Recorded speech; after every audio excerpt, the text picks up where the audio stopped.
പേട്ടേ പടത്തിന്റെ റീമേക്കാന്ന് പറഞ്ഞിട്ട് ബോളിവുഡ് പടപ്പിക്കലാണ് ഭാഗ്യ 3. ഒരു 6 IMDb റേറ്റിംഗ് ഉള്ള ഒരു പടത്തിനെ ബോളിവുഡ് പടപ്പിച്ച് ഒരു 2 IMDb റേറ്റിംഗ് ആക്കിയത് എങ്ങനെയാണെന്നാണ് നമ്മൾ നോക്കാൻ പോകുന്നത്. പടത്തിന്റെ തുടക്കത്തിൽ കടുവണ്ണന്റെ അപ്പന് വെടി കൊള്ളു വന്നിട്ട് വെടി കൊണ്ടിട്ട് ആശുപത്രി പോകുമ്പോൾ കടുവണ്ണന്റെ ചേട്ടനും വരും. അപ്പൊ കടുവണ്ണനോട് അപ്പം പറയും, ചേട്ടനെ നോക്കിക്കോളണേടാ കടുവേ എന്ന് പറയും. അത് കഴിഞ്ഞിട്ട് വർഷങ്ങൾക്ക് ശേഷം കുഞ്ഞു കടുവണ്ണൻ വലുതായി വലിയ കടുവണ്ണനാവും. കടുവണ്ണനും കടുവണ്ണന്റെ ചേട്ടനും ഒരു തിയേറ്ററില ആയിട്ട് സിനിമ കാണുന്ന സമയത്ത് കടുവണ്ണന്റെ ചേട്ടൻ കിടന്ന് കരയുക.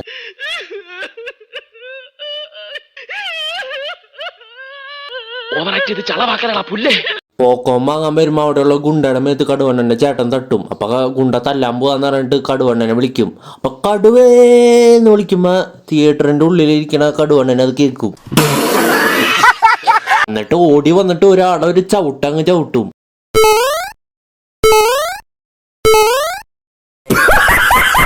കടുവണ്ണന്റെ ചേട്ടൻ തല്ലല്ലേ എന്ന് പറയും. അപ്പൊ കടുവണ്ണൻ തല്ലല് നിർത്തും. SRK വീടിന്റെ മുകളിൽ നിൽക്കുമ്പോൾ ആൾക്കാർ കാണാൻ വരുന്ന പോലെ നമ്മുടെ കടുവണ്ണനെ അവിടത്തെ ആൾക്കാരൊക്കെ കാണാൻ വരും. 1000 അവാർഡുകളെക്കാളും ഞാൻ വിലമതിക്കുന്നത് നിങ്ങളുടെ ഈ സ്നേഹത്തെയാണ്. നിങ്ങളാണ് എന്നെ വളർത്തിയത്. Thanks, love you. പിന്നെ പോലീസ് സ്റ്റേഷനിൽ നമ്മുടെ കടുവണ്ണന്റെ ചേട്ടൻ പാസ്സാവും. പോലീസ് സ്റ്റേഷനിൽ വന്നിട്ട് കുറച്ച് ക്രിമിനൽ അവിടെ വന്നിട്ട് കിടന്ന് ചൊറിയും. അപ്പൊ അത് നമ്മുടെ കടുവണ്ണന്റെ ചേട്ടന് കണ്ടു നിൽക്കാൻ പറ്റില്ല. എന്നിട്ട് കടുവണ്ണനെ വിളിച്ചിട്ട് പറയാം, ഗുണ്ടകളെ നമുക്കൊന്ന് ഒതുക്കണടാ എന്ന് പറഞ്ഞിട്ട് പറയും. എനിക്കിപ്പോ അവരെ കാണണം, എനിക്ക് അവരോട് പ്രതികാരം ചെയ്യണം. എന്നിട്ട് ആ ഗുണ്ടകളുള്ള സ്ഥലത്ത് കടുവണ്ണനും കടുവണ്ണന്റെ ചേട്ടനും പോവും. എന്നിട്ട് പറയും, വിസിലടിച്ചാൽ ലൈറ്റ് ഓൺ ആക്കണമെന്ന് പറയും. ഈ സെയിം ഡയലോഗ് ഞാൻ എവിടെയോ കേട്ടിട്ടുണ്ടല്ലോ. ദാ നോക്ക്.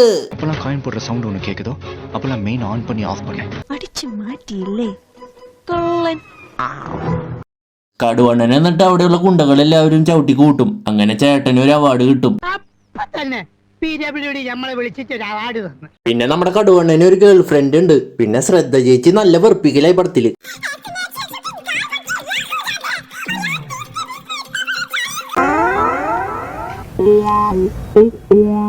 നന്നായിട്ടുണ്ട്.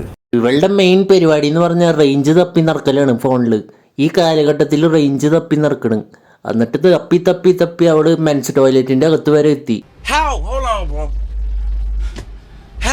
എന്നിട്ട് കേറിയതോ കേറി. അപ്പൊ ശരിന്ന് പറഞ്ഞ് പോവാണ്ട് അവിടെ കിടന്ന അവരോട് ഡയലോഗ് അടിക്കും കുറെ നേരം.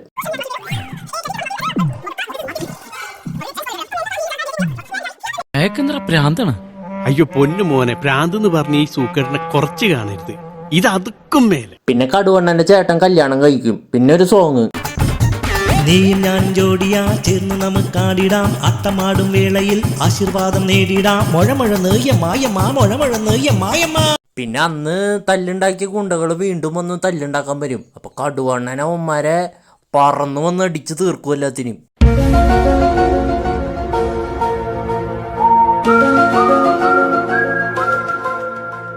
ഇതൊക്കെ എന്ത്?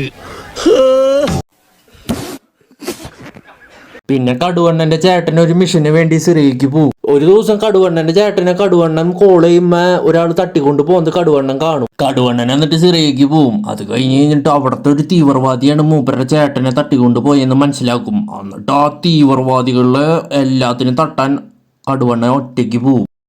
ഇത്രയും ധൈര്യം ഞാൻ എന്റെ ചാൽ ശോഭരാജ് മാത്രമേ കണ്ടിട്ടുള്ളൂ. നിനക്ക് എങ്ങനെ കിട്ടി കുട്ടി ധൈര്യം? ഒരു ജെറ്റ് വിമാനം പോകുന്നുണ്ട്.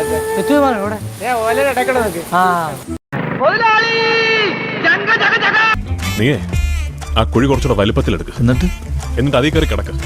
നിന്നെ കൊണ്ട് ഇതിലും പ്രയോജനം അങ്ങനെ ഉണ്ടാവും.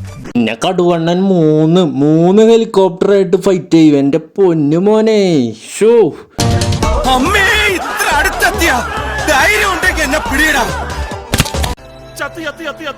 എവിടെ ചാവാൻ. കടുവണ്ണൻ എന്നിട്ട് ആ ഹെലികോപ്റ്ററുമ പിടിച്ചിട്ട് ആ 3 ഹെലികോപ്റ്ററും ഇടിച്ച് പൊട്ടിച്ച് തെറിപ്പിച്ച് അതിന്റെ മോളിൽ കയറി നിൽക്കും. ഇതൊക്കെ എന്ത്? പിന്നെ ബാറ്റിൽ ടാങ്ക് കറക്റ്റ് കടുവണ്ണന്റെ മേത്ത് ഉന്നം വെച്ച് നിൽക്കും. പക്ഷെ വെടിവെക്കില്ല. എന്തുകൊണ്ടാ? നായകനായതുകൊണ്ട്. അങ്ങനെ കടുവണ്ണനെ തീവ്രവാദിനെ കൊല്ലും. എന്നിട്ട് ചേട്ടനെയും കൊണ്ട് നാട്ടിലേക്ക് വരും. എന്നിട്ട് അപ്പ എന്നെ ചേട്ടന് ഒരു അവാർഡ് കൊടുക്കും. അങ്ങനെ പടം കഴിഞ്ഞ്.